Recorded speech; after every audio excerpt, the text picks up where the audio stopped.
ሰላም እንዴት ናችሁ? እኔ ዮናታን እባላለሁ የቴምር ፕሮፐርቲስ የሽያጭ አማካሪ ነኝ። ዛሬ ይዤላችሁ የመጣሁት አንድ ደንበኛ ቤት ላይ ኢንቨስት ከማድረጉ በፊት ምንድነው ማወቅ ያለበት የሚሉ ነገሮችን ለእናንተ ማጋራት ስለፈለኩኝ ነው። አንደኛ ነገር አንድ ሰው ቤት ከመግዛቱ በፊት ስለ ካምፓኒ ፕሮፋይል ማወቅ አለበት። ካምፓኒ ፕሮፋይል ደግሞ ማወቁ ለሱ ምንድነው የሚጠቅመው? ከዚህ በፊት ሳይቱ ምን ሰርቷል፣ ይሄ ሳይት አሁን አንድ ሳይት ላይ አንድ ቤት ብገዛ ምን አይነት ኤቪደንስ ነው ያለኝ፣ ሰርቶ ያስረክበኛል የሚሉ ነገሮችን በደንብ ማጣራት ስላለበት ካምፓኒ ፕሮፋይል በጣም አስፈላጊ ነገር ነው ማለት ነው። አንድ ደንበኛ ቤት ከመግዛቱ በፊት አሁን ለምሳሌ ካምፓኒ ፕሮፋይል የሚባለው ምንድነው? ለምሳሌ ቴምር ፕሮፐርቲስ አንድ ድርጅት ነው፣ ሆልዲንግ ካምፓኒ ነው። አሁን ለምሳሌ እኔ ዛሬ ስለ ቴምር ፕሮፐርቲስ የካምፓኒ ፕሮፋይል ነግራቸዋለሁ። አሁን ለምሳሌ ቴምር ፕሮፐርቲስ ከዚህ በፊት 6 ሳይቶችን ሰርቶ አስረክቧል። 6 ሳይት ሰርቶ ማስረከብ ማለት ከዚህ በፊት አንድ ደንበኛ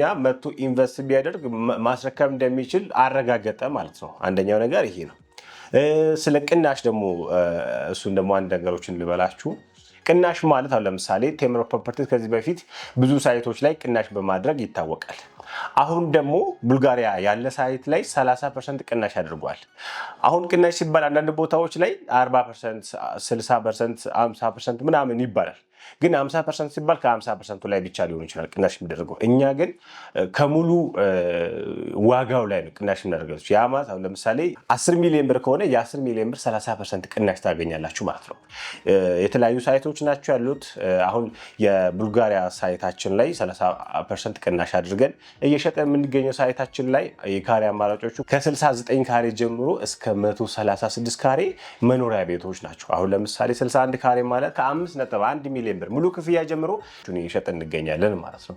በተጨማሪም ደግሞ ሳይቱ 7000 ካሬ ላይ ያረፈ ሚክስድ ዩዝ የሆነ አፓርትመንት ስለሆነ ከአንደኛ እስከ 5ኛ ፎቅ ድረስ ያለው ኮሜርሻል ነው፣ ለንግድ ማዕከል ብቻ የሚውል ነው የሚሆነው ማለት ነው። ከ7ኛ እስከ 15ኛ ፎቅ ድረስ ያሉት ቤቶች ለመኖሪያ ብቻ የሚያገለግሉ ነው የሚሆኑት ማለት ነው። የንግድ ሱቅ ለምትፈልጉ ደንበኞቻችን ደግሞ ከ900 ሺህ ብር ቅድሚያ ክፍያ ጀምሮ የተለያዩ አይነት የንግድ የካሬ አማራጮች ናቸው የንግድ ሱቆቹ ላይ ማለት ነው። ስለዚህ ለዛሬ ልሰጣችሁ የፈለኩት መረጃ ይሄንን ይመስላል። ቤቱን ለምትፈልጉ የንግድ ሱቆቹ ላይ ኢንቨስት ማድረግ የምትፈልጉ ማማከር ለምትፈልጉ ደንበኞቻችን ደግሞ ከታች በምናስቀምጥላችሁ መስመር ላይ እየደወላችሁ መረጃ ማግኘት ትችላላችሁ ማለት ነው። እኔ ዮናታን እባላለሁ። የዩቲዩብ ቻናላችንን ደግሞ ሰብስክራይብ ያደረጋችሁ በየጊዜው የምንለቃቸውን ቪዲዮዎች እንዲደርሳችሁ አድርጉልን። በጣም አመሰግናለሁ። መልካም ጊዜ